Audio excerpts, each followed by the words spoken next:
Welcome back to the ABC General Hospital Spoilers channel. Today, we will learn about the shocking courtroom drama that has left fans utterly furious with Sonny Corinthos and Ada Justine Turner, sealing the fate of their ill-fated romance in the most dramatic way possible. Picture this: the tension in Port Charles has reached a boiling point, with loyalties fracturing like glass under pressure. On November 14th, in a courtroom packed with high-stakes drama, Justine Turner delivered a betrayal that no one saw coming, shattering any lingering illusions of a spark between her and the formidable mob boss Sonny Corinthos. This wasn't just a procedural hiccup. It was a calculated move that targeted the heart of Sonny's world, his family, by pulling the rug out from under a plea deal for his young grandson, Rocco Falconeri. Rocco, an innocent teen caught in the web of deceit spun by the scheming Professor Henry Dalton, had only broken into the lab to uncover evidence of the professor's illicit experiments involving hidden corporate espionage and falsified research data that could have exposed a major scandal in Port Charles elite circles. The boy's arrest was a setup from the start, designed to frame him as a delinquent when he was really playing detective to protect his family's name. As the judge's gavel loomed, Justine's decision to renege echoed through the chamber, leaving Sonny's trusted lawyer, Rick Lansing, scrambling to regroup while the air thickened with unspoken accusations. Fans watching at home couldn't contain their outrage, flooding comment sections with cries of injustice, pointing out how this single act not only derailed a potential lighter sentence for Rocco, but also ignited a firestorm that exposed the raw underbelly of power plays in the justice system. It's a classic soap opera twist, amplified by the personal stakes, where professional duty clashes violently with budding personal connections, reminding viewers why General Hospital excels at blending legal thriller elements with emotional gut punches. Sonny's reaction was nothing short of heartbreaking, a masterclass in Maurice Benard's portrayal of a man whose empire is built on ironclad family bonds, yet vulnerable to those he lets close. Standing there in his tailored suit, eyes locked on Justine, he uttered words that cut deeper than any courtroom objection. "You and I both know he's framing my grandson." The tremor in his voice, the flicker of raw pain behind his steely gaze, it all captured the essence of betrayal, turning what could have been a steamy enemies to lovers arc into a cautionary tale of misplaced trust. Months of subtle flirtations, from chance encounters at the Floating Rib to late-night strategy sessions over strategy files, had built a fragile bridge between the mobster and the prosecutor, one that promised fireworks but delivered only smoke. Viewers have dissected this moment endlessly on forums, analyzing how Benard's delivery layered layers of history onto Sonny's character, decades of losses, from lost loves to family tragedies, making this fresh wound feel like a recurring nightmare. The scene's intensity forced a reevaluation of Sonny's vulnerability. He's not just the untouchable kingpin, but a grandfather fighting for a kid's future. And Justine's choice to prioritize her badge over their connection highlighted the impossible divide between their worlds. In Port Charles, where secrets fester like open wounds, this betrayal isn't isolated, it's a thread pulling at the larger tapestry of alliances, hinting at deeper conspiracies where Professor Dalton's framing might tie into broader threats against the Corinthos legacy, perhaps involving shadowy figures from Sonny's past mob dealings. For all the build-up, fans have been vocal about how this pairing never ignited, despite the writer's best efforts to fan the flames into a blaze. From the outset, Sonny and Justine's dynamic felt like a mismatched puzzle, with her rigid adherence to the law clashing against his street-smart pragmatism in ways that sparked more friction than attraction. Social media exploded with memes and rants, users decrying the lack of that elusive chemistry, the kind that makes hearts race during stolen glances or heated arguments. One viral tweet captured the sentiment perfectly: Sonny and Justine, more like a root canal than romance. Efforts to humanize them fell flat. Take the infamous axe-throwing outing at the local range, meant to showcase their shared adrenaline rush and hint at a dangerous allure. Instead, as they hurled axes while debating mundane topics like favorite Italian recipes or the best way to handle a rainy Port Charles afternoon, it came off as awkwardly staged, with awkward pauses and forced laughter that screamed trying too hard. Fans speculated wildly in fan theories, suggesting the writers drew from real-life power couple tropes but forgot the essential spark, perhaps underestimating how Sonny's storied history with fiery women like Carly or Olivia set an impossibly high bar. Adding invented depth, imagine if behind-the-scenes tensions, like Justine's internal conflict over her own family's hidden ties to organized crime, had been explored earlier. It could have added nuance, turning her into a tragic figure rather than a villain. Yet, without that, the relationship reads as a plot device, one that's now spectacularly backfired, leaving audiences to question if the show is deliberately sabotaging new pairings to revive old favorites. Delving deeper into the relational fallout, Justine's audacity post-dinner dates has become legendary fodder for fan dissections, underscoring the sacred code of hospitality in soap lore. Sonny, ever the gracious host, had wined and dined her with plates of homemade lasagna layered with ricotta and fresh basil from his own garden. Sessions filled with laughter over shared stories of Port Charles' wilder days. These weren't just meals, they were olive branches, gestures of vulnerability from a man who rarely lowers his guard. To then turn around and prosecute his grandson framed for a crime rooted in Dalton's elaborate scheme of stealing intellectual property from rival labs feels like the ultimate violation of that unspoken pact. Online communities buzzed with comparisons, one Reddit thread gaining thousands of upvotes for breaking down how such betrayals echo through General Hospital's history, from backstabbings in boardrooms to personal vendettas. Inventing a new layer, suppose Justine had confided in a colleague about her growing doubts, only to be pressured by higher-ups with their own agendas against Sonny. It would explain her cold pivot, adding moral ambiguity and making her arc more compelling. But as it stands, her actions paint her as opportunistic, eroding any goodwill built over those intimate evenings and reinforcing why fans view her as a temporary thorn rather than a lasting partner. In the cutthroat world of Port Charles, where meals seal deals and betrayals brew vendettas, this misstep ensures Justine's place in the Hall of Infamous short-lived flames. Echoes of past storylines amplify the frustration, drawing stark parallels to Sonny's turbulent fling with FBI agent Reese Marshall in 2005, a romance doomed by the same lethal cocktail of duty and desire. Reese arrived in town with a mission to dismantle Sonny's operations, much like Justine's initial probe into local crime rings, only to succumb to his charm amid stakeouts and clandestine meetings. Their bond, forged in the heat of investigations into money laundering schemes tied to waterfront dealings, ended in heartbreak when professional loyalties pulled her away, culminating in a tragic confrontation that left scars still felt today. Fans are quick to note the repetition. Both women represent the law's unyielding arm, drawn to the danger, yet ultimately repelled by it, perpetuating the show's mantra that mob life and justice are oil and water. This time, though, the rejection feels swifter, with viewers wary of recycling tropes without fresh twists like perhaps exploring how Reese's ghost metaphorically haunts Justine through old case files resurfacing. Detailed analysis reveals a pattern in General Hospital's writing. These arcs serve to humanize Sonny, showing his capacity for love beyond the underworld. But they also trap him in a cycle of isolation, priming him for reunions that feel inevitable. Reese's betrayal involved a high-speed chase gone wrong.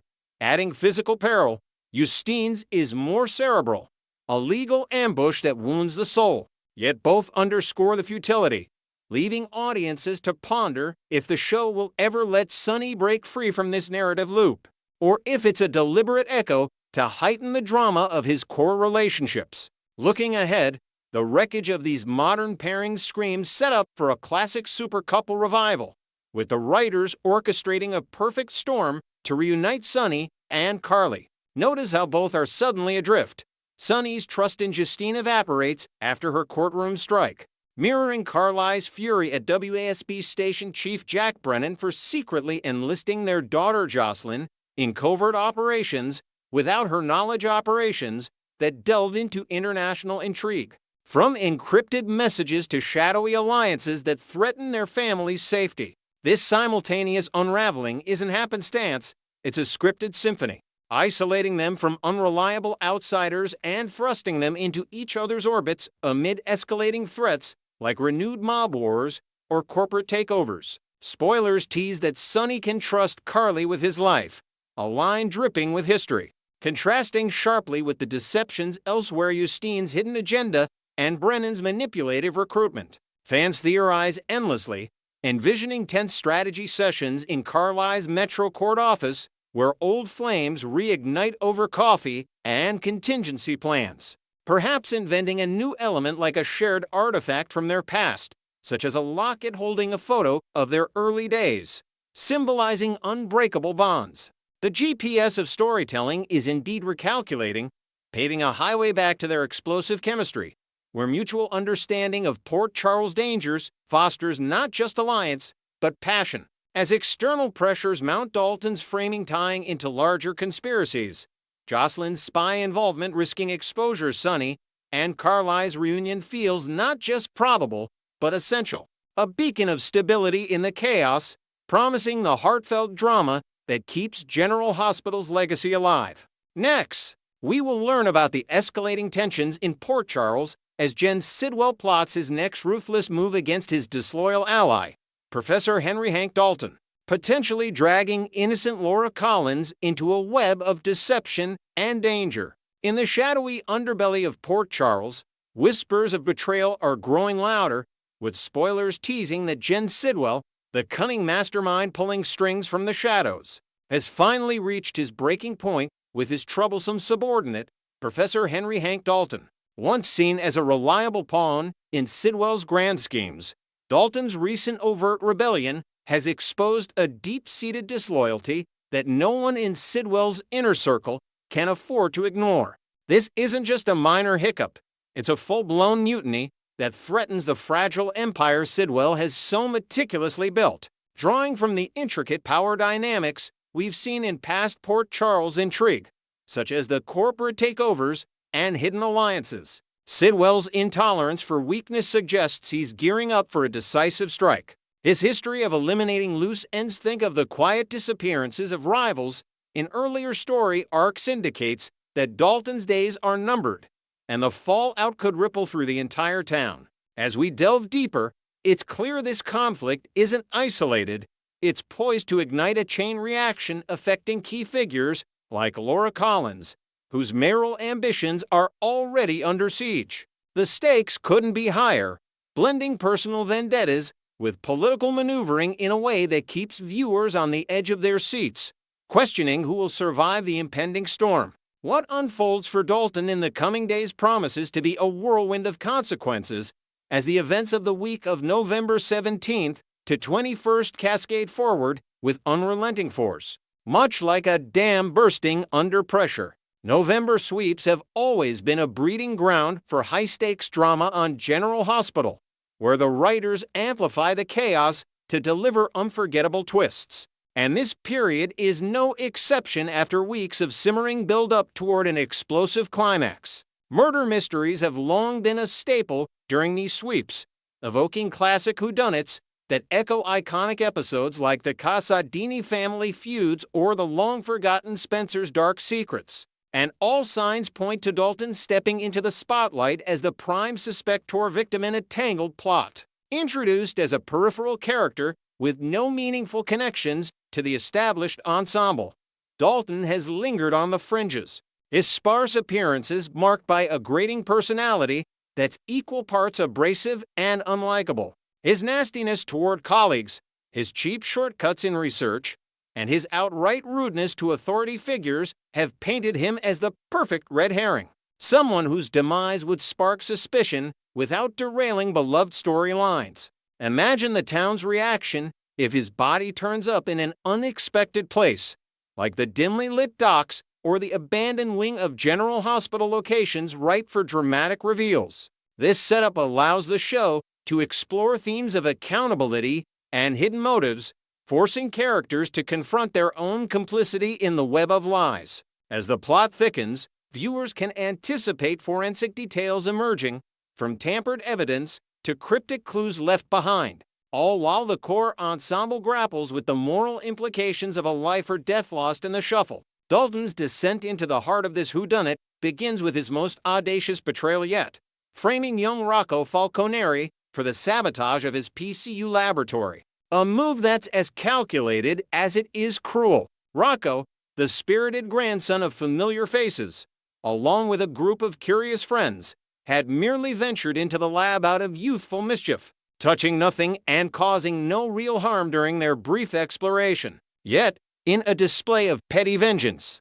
Dalton fabricates a trail of incriminating evidence, perhaps doctored security footage or planted digital footprints designed to land the innocent teen behind bars and derail his promising future.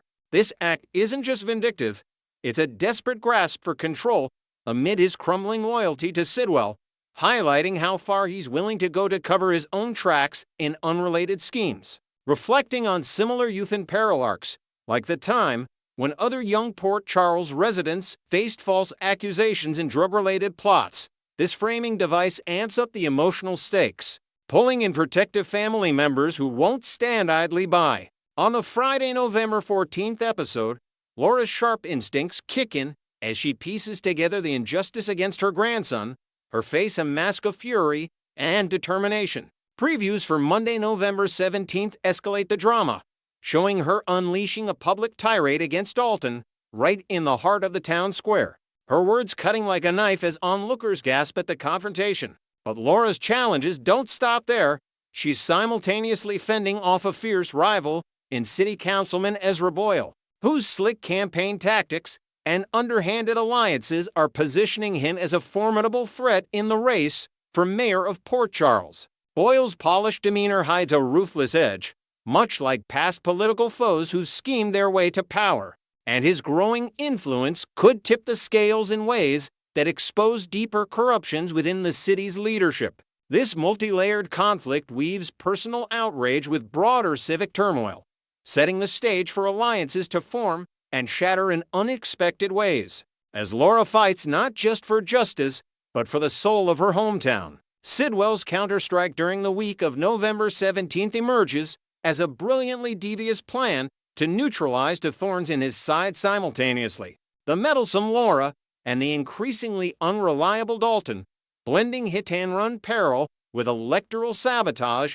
in a symphony of chaos. Previews for the November 17th to 21st stretch paint a harrowing picture of Laura, her face contorted in terror as she screams into the enveloping darkness, car keys clutched tightly in her trembling hand, suggesting she's just collided with an unseen figure on a fog-shrouded road. We foresee Sidwell orchestrating this accident with precision, perhaps using a proxy driver or tampering with vehicles to stage the scene, ensuring Dalton's body is discovered in a way that implicates Laura beyond doubt. Scratches on her bumper, fibers from his coat, even a witness planted to swear they saw her fleeing the scene. This isn't mere revenge, it's a strategic masterstroke that leverages the mayoral race to Sidwell's advantage, discrediting Laura at her most vulnerable moment and paving the way for his preferred candidate to seize control. Delving into the psychological toll, imagine Laura's internal struggle